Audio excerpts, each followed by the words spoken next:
Good morning. January 19th, 2021. This is the start of a new semester and a new year in which hopefully things will get easier. The concept that is the beginning of all philosophy for all philosophers, Eastern, Western, it doesn't matter. The reality is yourself is the most important part of life for you. And the concept comes out of, government, people grouping, getting together where you have to think alike to make something work. And it makes you sacrifice yourself to be part of any group. As time has went on with humans evolving, people found out that being selfless all the time was not only difficult, but manifested problems for them that really weren't even their own problems.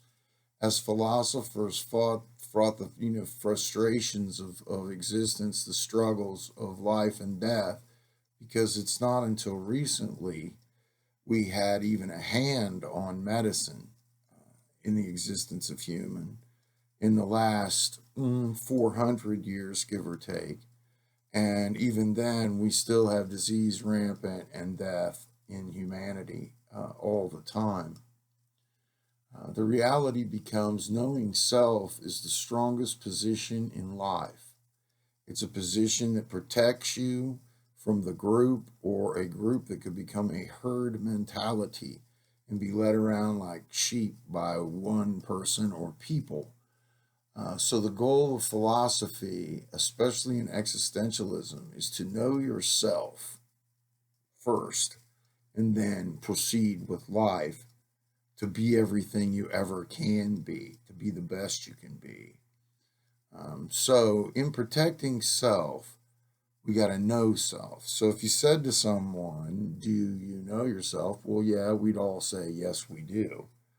And we do, but we don't philosophically look at ourselves in the world with respect to all the things around us as much as we should.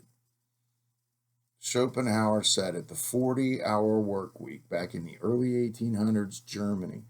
Arthur Schopenhauer said it. The 40-hour work week will still steal our lives, steal our time of reflection, keep us from being the best we can be, being all we can be, if you will. So, the goal of our lives individually is to know ourselves and to utilize our ability to think rationally and reflect on ourselves, being in the world, if you will, doing our jobs and education, sports, whatever we do, athletics, name it, everything. It could be fishing or bowling for that matter.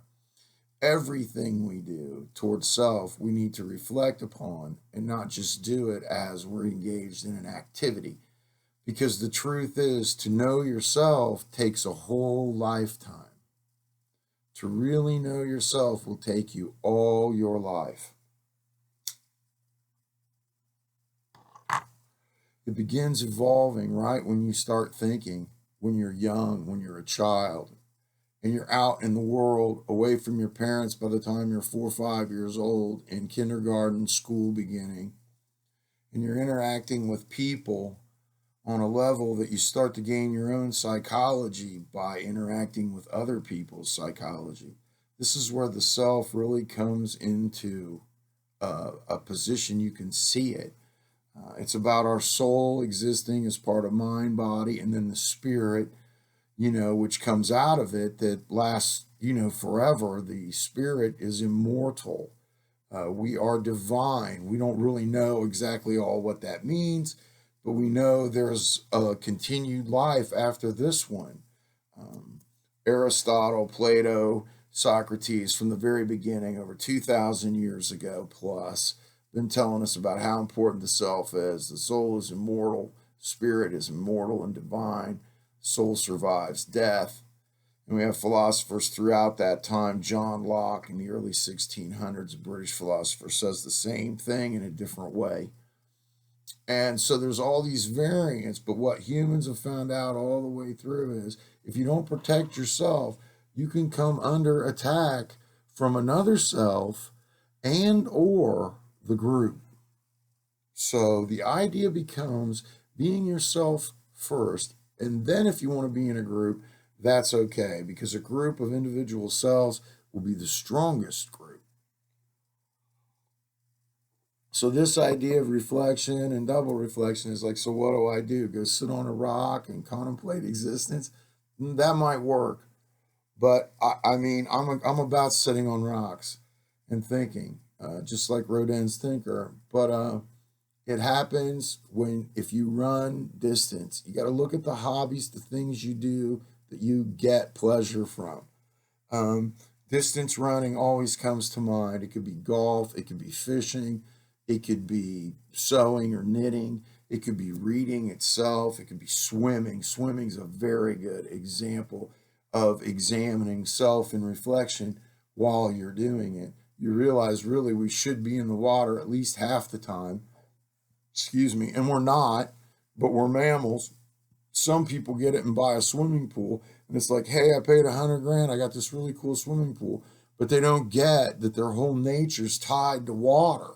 Many do, but many are just, hey, look, I got a painting that matches my couch too. How sweet's that? You know, you're like, cool, okay. So, what does it mean?